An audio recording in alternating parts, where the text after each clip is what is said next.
Doctor Jaime Ortega Trujillo, ¿qué opina de lo que hemos opinado aquí?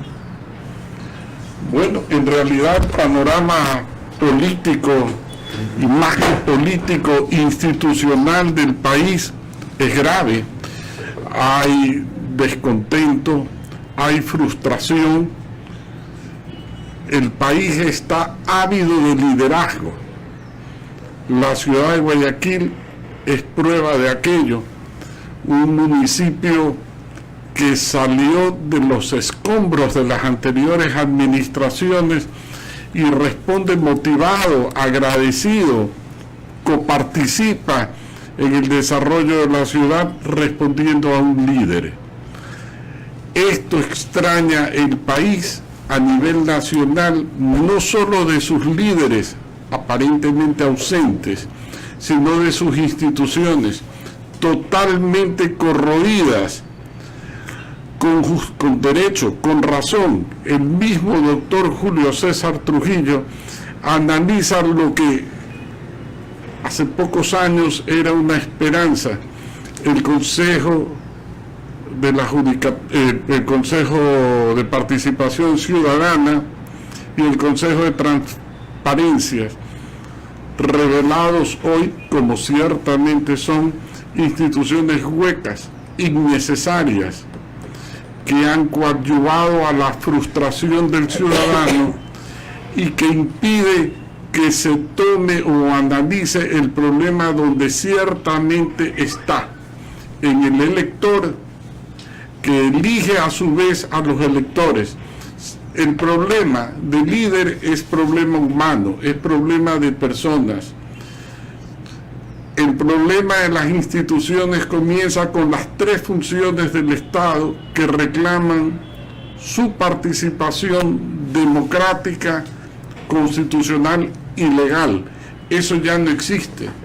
Un poder usurpa las funciones de otro y creamos hoy en día estas funciones que ya son indeterminadas. Los poderes son tres: el poder ejecutivo, el judicial y el legislativo. En el legislativo debemos refundar la república tomando las mejores glorias de la patria a través de la bicameralidad, un Senado, una Cámara de Diputados que a la postre, incluso más allá de los frutos políticos, resultará rentable, porque no necesitamos más de 3 diputados en un Congreso y una Cámara de Senado de 24, 25 realmente representantes del quehacer nacional, que sean los grandes electores bajo fórmulas que, si hubieran tiempo, pudieran desarrollarse, y que un grupo de abogados que integramos con el doctor Byron López, aquí presente, en números de 200 personas, hemos viajado por algunas ciudades del país, conversando, entendiendo esto que yo llamo frustración y sentimiento nacional, y hemos extractado en un ejemplar que se lo hemos hecho llegar por email, porque esperamos que salga de la imprenta hoy, 6 de la tarde nos han dado cita, para entregar un pensamiento que, como digo, recoge el pensamiento de hoy día ya 200 abogados que nos reunimos con una visión más que política, jurídica, porque político yo lo entiendo como el arte de lo posible, jurídico es aquellas decisiones racionales que se toman en conexión con el verdadero sentimiento del pueblo. Y este es mi mensaje central.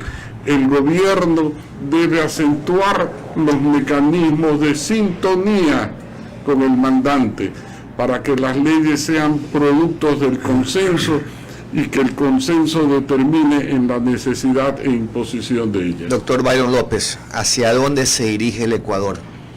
Una pregunta interesante que merece una profunda reflexión. Esa pregunta nos hemos hecho un grupo de abogados en Guayaquil, que tenemos ya el respaldo de algunos abogados del país, Inicialmente empezamos un grupo fuerte aquí en Guayaquil y organizamos un movimiento que se llama Por la Independencia de la Justicia y por el retorno de los derechos que tenemos los abogados para ejercer la profesión en forma correcta y no como actualmente se hace, por la forma absurda en que se administra justicia. Esta idea fue bien recibida. ¿Por qué? Entiendo yo. Porque no existe en ninguno de los que estamos formando parte del movimiento que es nacional ya la idea de aspiración personal. Nadie quiere ser candidato a alcalde, ni a prefecto, ni a portero, ni a embajador, ni a nada. Estamos pensando en función de país. Hay gente de todas las edades, gente de edad adulta, mayor, jóvenes, hombres y mujeres, todos con el mismo ideal de buscar una salida, lo que usted me preguntaba, a dónde queremos ir. Y la solución la estamos proponiendo nosotros, modestamente. Hemos conversado en Quito con el Consejo de Participación Ciudadana, con el doctor Trujillo, con el señor doctor Merlo en el Consejo de la Judicatura, con el señor Contralor de la República, el doctor Celi, con el presidente del Consejo Electoral, señor Vega, y con organismos públicos, haciéndole conocer lo que está haciéndose aquí en Guayaquil. Y hemos recibido felizmente una gran acogida, y nos han dicho casi todos ellos que Guayaquil está dando un ejemplo que no lo ha dado nunca el Ecuador, que siempre van a Quito gentes a pedir cargos, a protestar, a quejarse, y que nosotros vamos sin ambiciones personales, llevando planteamientos, sugerencias, propuestas, que las tenemos publicadas en varios ejemplares que hemos hecho, y sobre todo con un sentido alto de lo que es el país. Eso es una cosa que ha impactado muy grandemente en Quito, y nos han dicho, aquí en Quito hay otra política, aquí se habla en grupos para buscar pega o para votar el que está acá arriba. Ustedes no. Es una gran sorpresa que le están dando a Guayaquil, y Guayaquil siempre, nos dijeron allá, se ha caracterizado por eso, por ser una ciudad que ama la libertad. Y eso es lo que estamos haciendo. Entonces, a la pregunta que me hace usted, Gonzalo, es muy difícil de contestarle, pero tiene vías de salida. El Ecuador necesita una proyección hacia 20 o 30 años adelante. No podemos estar pensando en las elecciones del 2019 y del 21 solamente, porque ahí nacen ambiciones personales egoístas, mezquinas. ¿Cómo conseguir que nuestros jueces sean imparciales y que apliquen justicia? Lo estamos planteando en las propuestas que hemos presentado. El doctor Trujillo nos dijo en Quito, aquí ustedes traen lo que nunca, yo esperaba esto de alguien. Nos dijo varias veces, han venido siempre a quejarse aquí. Yo le dije, doctor, nosotros no somos llorones, nosotros no buscamos muros de lamentaciones, venimos aquí trayendo sugerencias, producto de una cuestión de varias gente que hemos pensado. No estamos hablando en el aire. Le dijimos, doctor, y a todos le hemos dicho, califíquenos de Quijotes, de idiotas, de líricos, de románticos, pero en el fondo existe un profundo sentido de país. Y eso es lo que estamos haciendo. En la pregunta suya, la elección de miembros de la función judicial tiene que cambiarse. Aquí en Ecuador vamos a aspirar a que haya una carrera judicial. Aquí jueces cualquiera. Tenemos multicompetentes, y ahora llaman jueces multicompetentes, que yo lo digo públicamente a ellos, ustedes son muy incompetentes, no multicompetentes, porque quieren saber de todo, y eso es difícil. En la mañana despachan de la niñez, al mediodía de laboral, en la tarde de penal, al día siguiente administrativo, el mismo. No puede ser. Eso tiene que cambiarse. ¿Cómo? Un mecanismo que estaban planteando ahí para que sea una elección sobre la base de experiencia, de conocimiento, de probidad, de transparencia. Y sobre todo que se les saber al país que estamos cansados de tanta fraseología que a nada conduce. Consejo de Participación Ciudadana y Transparencia. ¿Qué es transparencia? De participación ciudadana. ¿Qué ciudadano ha participado? Estos nombres creados exclusivamente para engañar son los que tenemos que luchar para que desaparezcan. Bueno, no son nombres creados, sino nombres copiados. Copiados, tiene razón, copiado de Venezuela. Y Venezuela. Franquicia del socialismo del siglo XXI. Claro, por ejemplo, toda la vida hemos sabido que la Cancillería acá en el Ecuador se llama Ministerio de Relaciones Exteriores. Pasé el otro día por el Ministerio, ahora se llama Ministerio de Relaciones Exteriores y Movilidad Humana. O sea, adefesios nombres de los correístas. Noveleros. Algo que decía Byron, efectivamente, pues los cargos se piden en Quito, ¿no? No hay como pedir cargos en Guayaquil, ¿no? Por eso dicen que cuando nace un guayaquileño le dan partida de nacimiento, cuando nace un quiteño le dan partida presupuestaria. Hay una gran diferencia en el enfoque.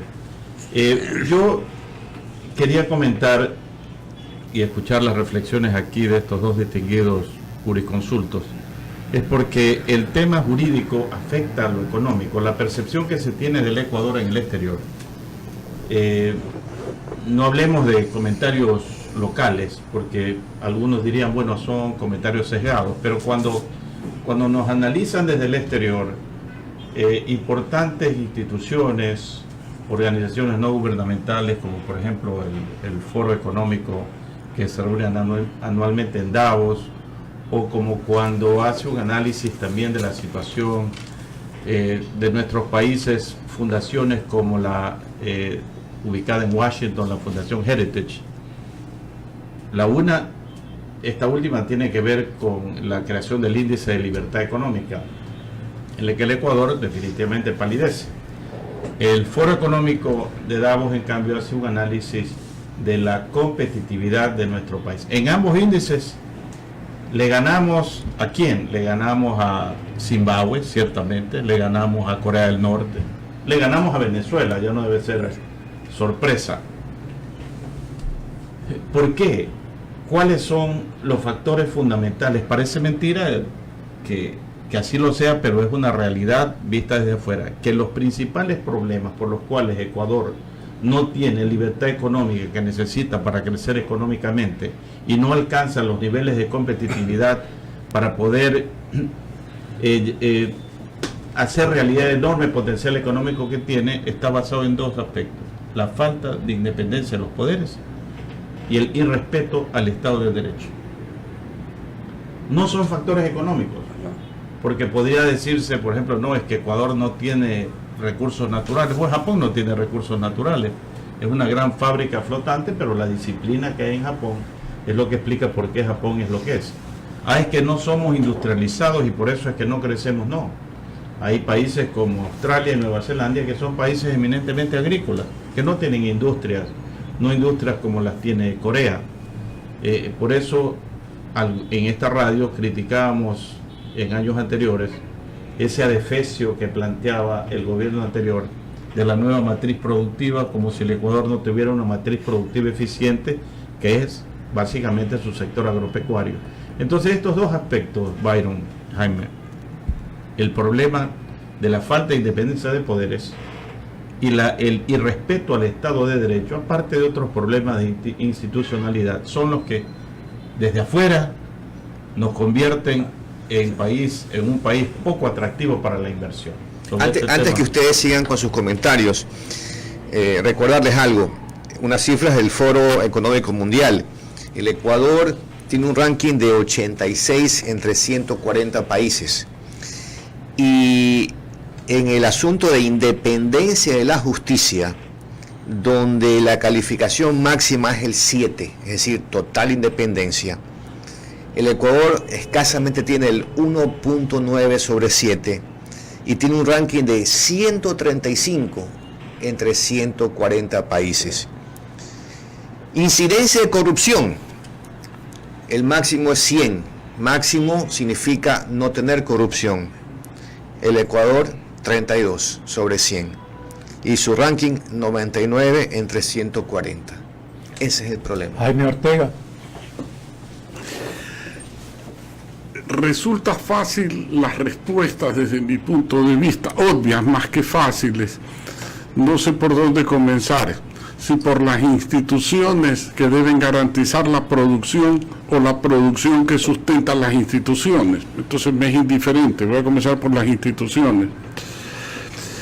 Las instituciones emergen o descienden básicamente de las tres funciones del Estado.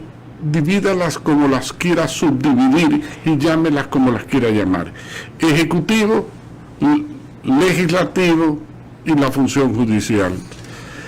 Estas tienen normas que deben ser respetadas a cualquier costo, convertirlas en prioridad nacional, sancionarlas severamente. Lo que es un legislativo que cumpla una función, como dije en la primera parte de mi intervención, de sintonía con las necesidades nacionales. No es posible analicemos los periódicos, la conducta del Poder Legislativo puede ser de muy buena voluntad, pero estéril frente al problema real del país, que consiste en producción y coherencia, en este caso la institucionalización. El Poder Judicial, hablamos de 10.000 cosas y con razón de los integrantes del Poder Judicial. Sin embargo, estamos soslayando que el problema lo tenemos en la punta de la nariz, en términos tales que es fácil espantarlo, removerlo, y que la solución ha estado siempre en nuestro ordenamiento legal. Hombres cultos como los que están aquí sentados recuerdan que las palabras de la ley se entienden en su sentido definido, y cuando no hay una definición, en su sentido natural y obvio. No hay una definición de esto que ha convulsionado al país, a este gobierno y al anterior, del error inexcusable. No hay una definición. Entonces, hombres cultos como ustedes, error es todo lo que no se compadece con la verdad, con lo cierto, e inexcusable lo que repugna a la sana crítica, ¿no, verdad? Lo que es intolerable. Pero eso entra en el campo de lo subjetivo. Campo de lo subjetivo no reglado, que lo vienen resolviendo 5 vocales del Consejo de la Judicatura del anterior gobierno, y que desestabilizaron ciertamente y peligrosamente a la función judicial.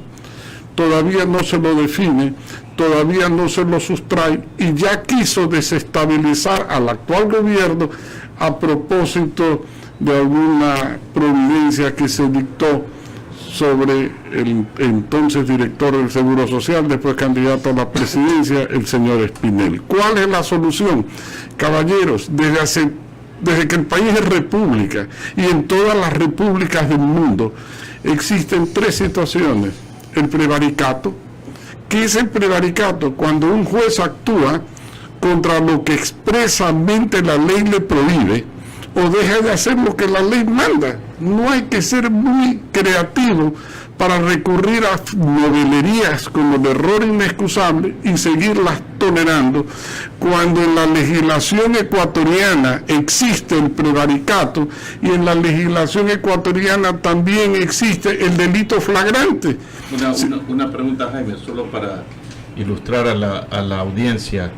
Estos conceptos que tú estás mencionando constan como principios fundamentales en la historia de la legislación, por ejemplo, en el derecho romano, en el Código Napoleónico. Pero por supuesto, porque en la naturaleza, ahora vamos a profundizar sobre la acción principal del juez, es sentenciar. ¿Qué es una sentencia? Viene de una voz latina, sentir. El juez, como siente, resuelve. Y dice, pero qué barbaridad. Entonces, bueno, el juez, esa potestad que tiene con su sentir dirimir una controversia, único mecanismo para que impere la fuerza de la razón sobre la razón de la fuerza, tiene un límite, que es la ley. Entonces, un juez puede tener una apreciación subjetiva de lo bonito o feo de esa ventana. Sí, son las evidencias, los indicios, etcétera, que nos llevan a una conclusión. Esa ventana es fea. Pero ya cuando tiene que sustentar su conclusión, tiene que hacerlo en la ley. Y ahí se acabaron los conceptos relativos. Son absolutos. Es verdad que hay ciertas leyes inconsciente o deliberadamente oscuras, y la ley dice, cuando el tenor de la ley es claro, no se desatenderá su tenor sobre pretexto de consultar su espíritu, cuando la ley es oscura. Entonces ya tenemos la primera manifestación de subjetivismo, que es odio, porque justicia absoluta con indulgencias y perdones incluidos solo la encontraremos en la que proviene de Dios. La del hombre será siempre perfectible, y las rieles que debemos respetar son las de la Constitución, que viene desde las épocas inmemoriales del derecho, en que se regula esta función del juez, pero no por parte de quien no es juez, pues, un consejo de la judicatura, que el consejo de la judicatura, sin degradar su función ni su rol, es el jefe de un departamento en prácticas empresariales de recursos humanos, administrativo, donde regula que el juez vaya y cumpla sus 8 horas de despacho, que vaya, pues, que el trato sea cordial, etcétera, etcétera.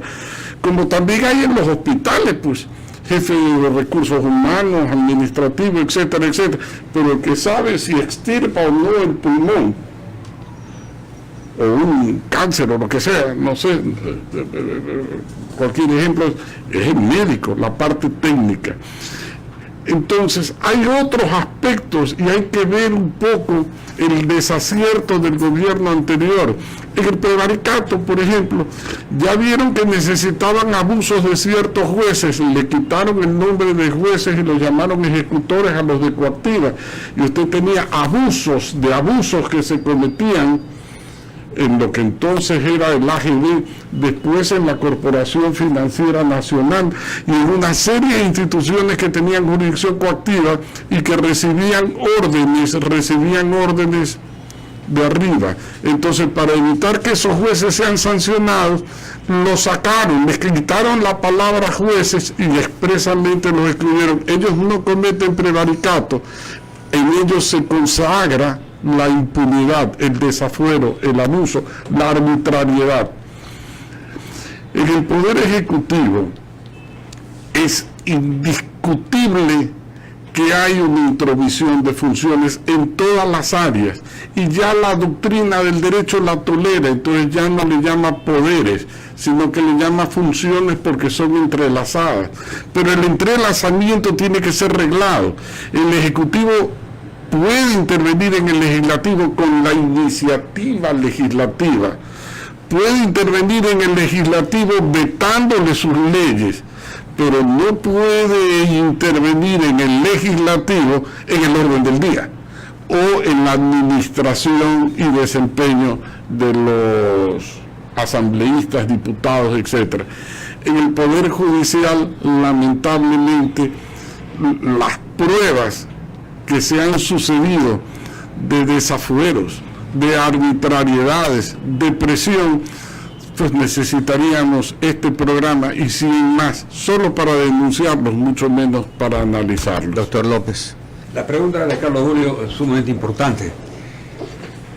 El país tiene afuera una opinión desagradable ante la opinión mundial. Para mí, desde un punto de vista muy lógico, aquí no hay seguridad jurídica. El doctor Ortega hace un análisis exhaustivo y amplio y dar margen para una gran discusión sucesiva de estos aspectos, pero indudablemente que el Ecuador vive cada día dictando nuevas leyes. En el régimen anterior se reformaron leyes cada semana, y toda la gente que está afuera no tiene la seguridad de venir acá absolutamente a invertir un solo centavo o aportar alguna idea o sugerencia, porque sabe que esa idea que está hoy día vigente, mañana ya no puede estar. ¿Qué hay que hacer entonces? Ahí está el problema, y la pregunta suya, Gonzalo, era interesante. ¿A dónde vamos? ¿Qué queremos? Que haya una nueva actitud en el pueblo ecuatoriano para saber elegir bien. Segunda parte, ¿dónde está esa persona a la que vamos a elegir bien? Porque aquí salen candidatos que no tienen capacidad, ni experiencia, ni probidad como para desempeñar esas funciones. Y la gente vota porque tiene que votar. Entonces hay una gran desesperanza en el pueblo. Y esto es un problema no ecuatoriano nomás. Estamos viendo cómo el mundo está convulsionado a consecuencia de esta serie de desaciertos y de falta de seriedad en quienes gobiernan. Regímenes de derecha que pasan a la izquierda a la derecha, ya no sabe cuál es de izquierda, cuál es de derecha, y el pueblo ya no sabe por quién votar. Es una angustia mundial, pero me quiero ubicar en el Ecuador. La pregunta sobre Carlos Julio es muy interesante. Nosotros estamos convencidos que aquí hay necesidad de una verdadera seguridad jurídica, esa es mi opinión. Eso es lo que marca la diferencia con otros pueblos. Usted puso ejemplo varios. El norte de Europa, Suecia, Noruega, Dinamarca son países pequeños, no son industrializados, no tienen petróleo y sin embargo tienen una seguridad jurídica de donde la gente sabe a dónde va y a dónde llega. Aquí no. La Constitución de Montecristi, que peyorativamente la llaman de Montecristi, yo no sé por qué. ¿Por qué no dice la Constitución de Riobamba de 1830? Porque hasta eso somos noveleros. El espíritu de Montecristi se dice ahora, y se habla del espíritu de Montecristi. ¿Por qué? La Constitución de 2008 es una Constitución que fue elaborada perversamente con el objeto de tener una estructura jurídica que permita lo que está pasando. Todas estas cosas que estamos viendo están garantizadas en la Constitución. Entonces eso demanda un desmontarse de esa Constitución. Bueno, fue elaborada con asesoría extranjera, ¿no? Extranjera, española. ¿De qué tipo de españoles? De los de Podemos. Los de Podemos. Correcto. Entonces, nada hacemos nosotros por nuestra propia iniciativa, todo copiamos y copiamos mal. Copiar no es malo, digo siempre. Lo malo es copiar mal. Se debe copiar lo bueno. Y que pero acá nos dejamos influenciar por determinados factores, aspectos románticos, subjetivos. La palabra revolución la tienen en la punta de la lengua y vean donde nos están llevando, una revolución. Entonces, es un concepto que hay que ir aclarando en el mundo. Y la gente está consciente de esto. Y el Ecuador necesita una figura política, hombre o mujer, que le diga estas cosas, pensando en 20 años adelante, no al 19 que es pasado mañana, ni al 21 que es de 2 años. ¿Quién piensa en el futuro de Ecuador al año 2030? Los chinos, ¿por qué están como están ahora? Otra filosofía, otra cultura, pero ellos piensan a largo plazo, y con tesis importantes como el chino que dijo, no importa qué gato sea, contar que case buenos ratones, algo así dijo, claro. Porque ya desaparecen los aspectos ideológicos, se confunden. Eso necesitamos aquí, aclarar conceptos, y eso demanda una tarea bien fuerte por parte de personas que en realidad piensen en el Ecuador, no en sí, ni en el grupito al que pertenecen. Bueno, vamos a seguir en estos comentarios. Puedo decir quedan citados para una nueva oportunidad, porque hay que orientar al país. Esa es la que Es estamos un enseñando. hecho cierto. Eso es. Hay que orientar al país que está totalmente desorientado. El anterior gobierno fue un desastre y el actual muy tímido. No hay gobierno, no hay voluntad del cambio, de crear. Vamos a planificar desde aquí. Para ustedes, señoras y señores que escuchan este programa, vamos a planificar el gran Ecuador del presente y del futuro. Mil gracias a Jaime Ortega Trujillo, a Byron López, al panel, Carlos Julio Emanuel, ingeniero Gonzalo Zurita, a Fernando Villavicencio, que nos habló desde Quito. Vamos a seguir en este proyecto de crear conciencia sobre el gran y maravilloso Ecuador que lo tenemos en las manos. Mil gracias.